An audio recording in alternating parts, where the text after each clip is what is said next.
Hi,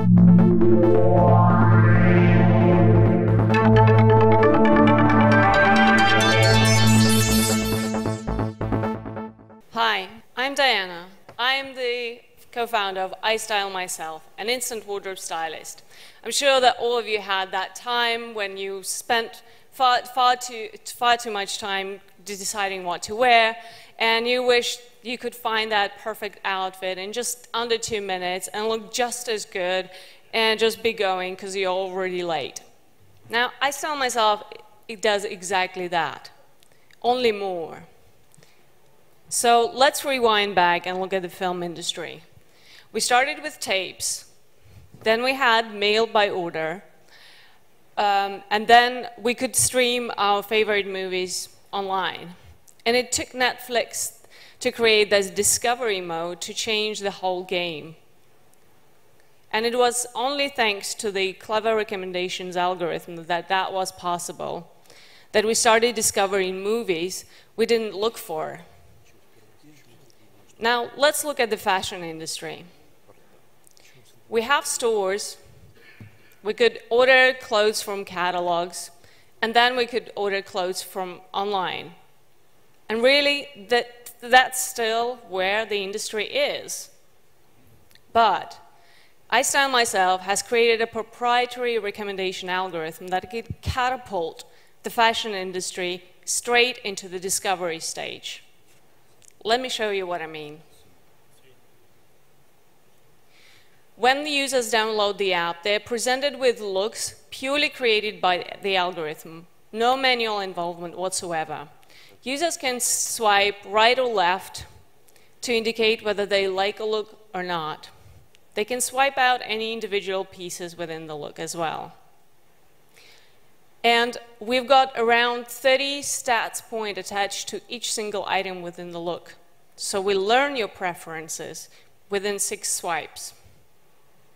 The pivotal point of the personalization comes, however, in your ability to upload your existing items in your wardrobe. And the algorithm starts to generate looks around it right away. The more items you upload, the more wardrobe looks it creates.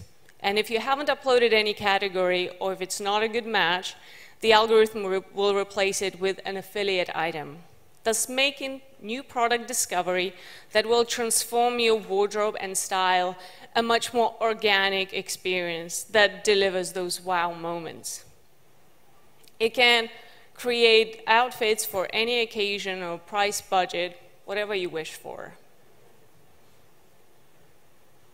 Next. Yeah. So apart from all the action points that we track, for the first time in the history of retail, we don't need to guess what users have in their wardrobe. Buyers can know for sure what users have in their wardrobe, what colors they like, what patterns they like, what type of shopper it is, whether they're buying 13 pairs of trousers or whether they don't have skirts in their wardrobe. We know what they like and where the wardrobe is at the moment and how to move them there and handhold their style transformation.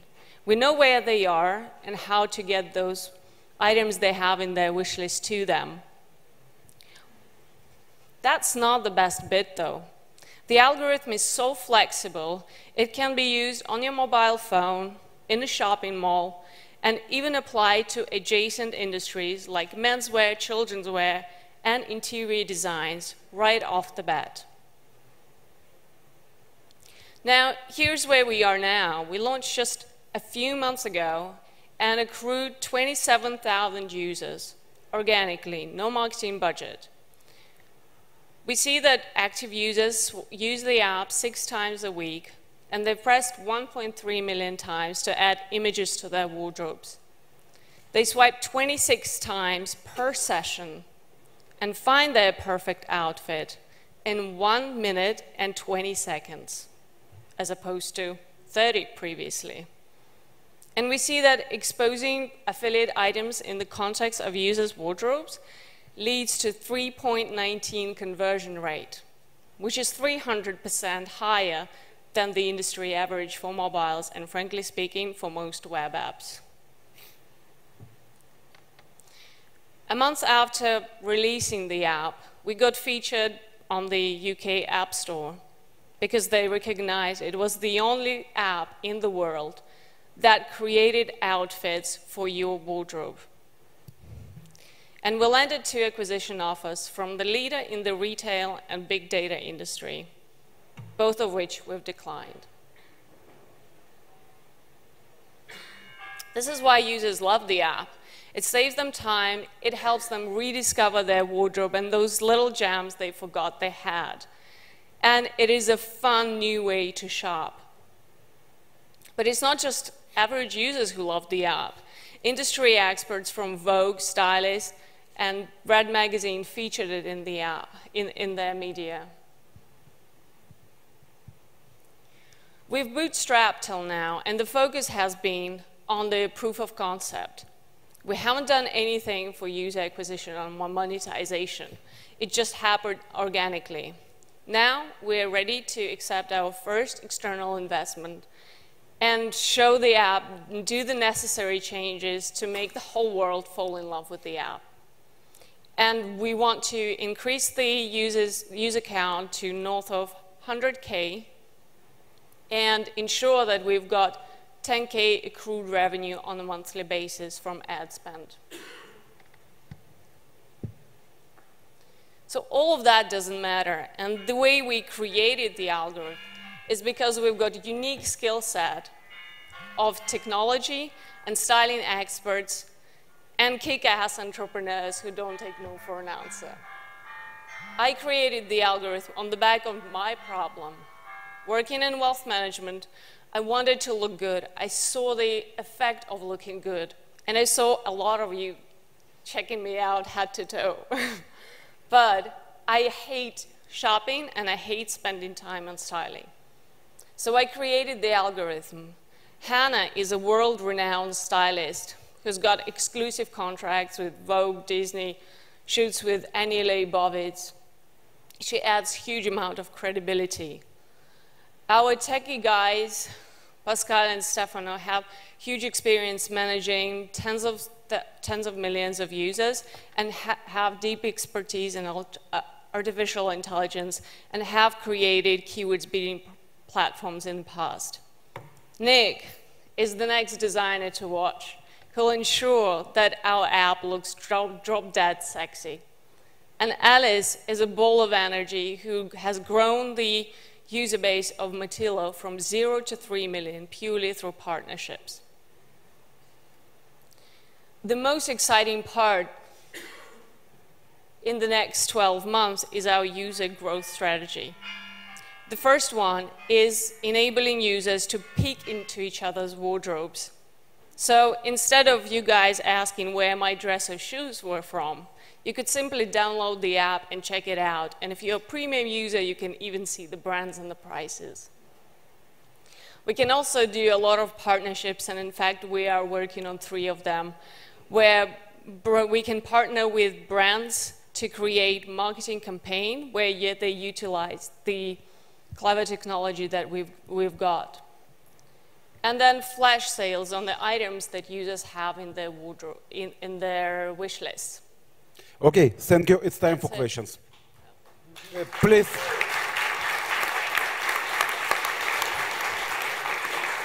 Bill, traditionally, question from Bill. Yeah, Diana. So, congratulations on your persistence and surviving, all of this. But I gotta say, I'm shocked and frankly disappointed by the gender bias in this presentation. I mean, really? I am just, because I tell you, I mean, I'm looking at what you're doing and I'm saying, well, most people with 2X chromosomes, I assume they kind of get this, but, us guys with these Y chromosomes, we really, really need this help, If I had a pound for every man who told me that. But we started as a 3-man team, and at the moment, it's just a matter of manpower. So to speak. Also, yeah, you have to prioritize. Women's wear is a far bigger market. we will get to menswear, but men shop differently. They're not sporadic shoppers. They shop once in 2 years. Yes, their size basket is high, but if we want to build a billion-dollar business, frankly speaking, menswear is not a priority now. By the end of the year or next year, once we have significant financing to hire people to exclusively focus on the menswear, we will do it. But it's just a matter of prioritization. Okay, okay, I'll give. But so, a quick second question? That was serious, but half tongue in cheek. The other part, though, the bit about uploading your wardrobe, that I would imagine puts a lot of sand in the gears of people. Is that? So that's the thing. When I started the generation, investors told us we don't believe people will upload. Guess what? They upload 200 images in one go. And that's because that problem is so vivid that they've seen a solution and they just rush to it. And we created the MVP because we needed to prove that this is the hardest way to do it, but 76% of users do it. And one of the partnerships that we have, that we're discussing, is tackling that problem. So for example, Uniqlo is one of the partners that we are discussing. They will give us historic orders of their users, grouped by user, and then we'll create a marketing campaign that promotes their future collection. Users will have a chance to win 2 items from the new collection, and we can say, share what your wardrobe looks and see how that item fits your existing wardrobe, why you should win it. So then they share it on Instagram, Facebook, which raises the profile of the brand, increases our downloads, but that kind of users don't even need to do anything. This actually goes into my question, which is, I can't tell if this is a sort of hot or not for dress sets or Watson for Trunk Club, but along the lines of Trunk Club, when I get to a set of stuff that works, why don't you have sort of recommended outfits that you can push for buy? Your revenue model is predicated on advertising rather than purchasing of clothes. True? Yes and no, because you're thinking as a man, men do buy the whole outfit, women do not. Only 50% of women will buy the whole head-to-toe outfit only for special occasions. So they will. Yes, you can buy the pieces, and that's the idea. And when you buy those pieces, you see how they fit your wardrobe. So you kind of get that joy of experience, like, hell, I never knew that leopard. Your description of your financial model was an affiliate slash advertising big basis, data, not transactional. So I was just. No, I wouldn't roll out of bed for the affiliate revenue. It's really not interesting. What we're doing is we're a discovery platform. So we help users discover items they would have never discovered before.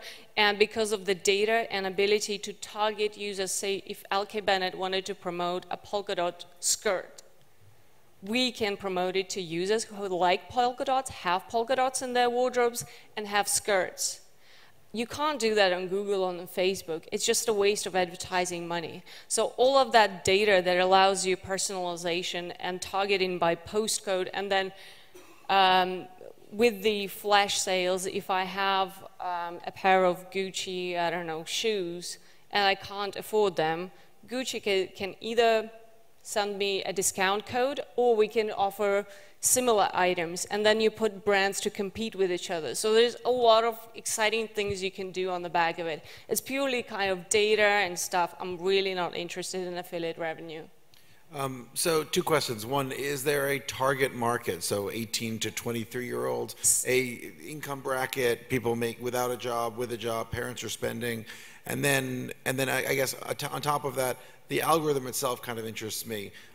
It would seem so hard to know, like, you know, the details, like how formal or fancy something is, whether or not it, you know, it's in the laundromat. Maybe that doesn't matter. Like, how does the algorithm actually recognize and select among white shirts which white shirt will make the most sense? Like, we can do it by looking in our closet, you know, fabric, how wrinkled it is. You know. So. What was the first question? First was demographic, second was Demographic is, when I created the app, I created it for me and my colleagues 26 plus, but actually we noticed that women between 17 and 35 are the craziest users. And that's because they've just started their career, they started working in companies. A lot of them share rooms, they have cramped wardrobes, and they don't see what they have. And they don't have large budgets. So for them, it's a God-given solution to be stylish with minimum spend. And how the algorithm creates it, well, that's our IP, and that's my knowledge. And if you understand how a garment is made, and I grew up in Russia, we used to make our own clothes. If you know what, say, keywords to look out for, and what it's meant to say, then you know when to suggest it. And of course, the algorithm is not super prescriptive. You want to give the flexibility of those kind of new styles discoveries. So there are some guidelines, but it learns, it's self-learning algorithm. And what we want to do in the future is localize. So once a woman in San Francisco downloads the app, we'll show her the looks of other women who liked, and we'll see where she is. There are some nuances. So for example, for me, the leather is a very masculine fabric. In San Francisco, where people are not very fashion savvy, they think it's feminine if it's got the waves. So there is different definitions of what it is, and you want the algorithm to adjust to each user. You don't want to be super prescriptive. But that's kind of the reason why I was able to create the algorithm that a lot of our competitors haven't, is because of my knowledge of sewing, coding, psychology, anatomy, and having the wealth management experience where you analyze everything, plus I used to paint as well. Yeah, and it's brilliant because once you understand, so you were talking about data, once you understand why they swipe, and if it's all things that they like or dislike, and what to do, how to learn fast, and you know how female body works, and how she's ruled by her hormonal cycles, and you can even see the ovulation cycles, which is exciting because you can promote her different stuff. That's when she will buy more. So because of this swiping algorithm, you have so many opportunities to have fun and earn money. Wow! Finally, someone find the algorithm to understand what women want. Question. More important that we will wait them less. Sorry? Can you... We will wait them less when they dress up.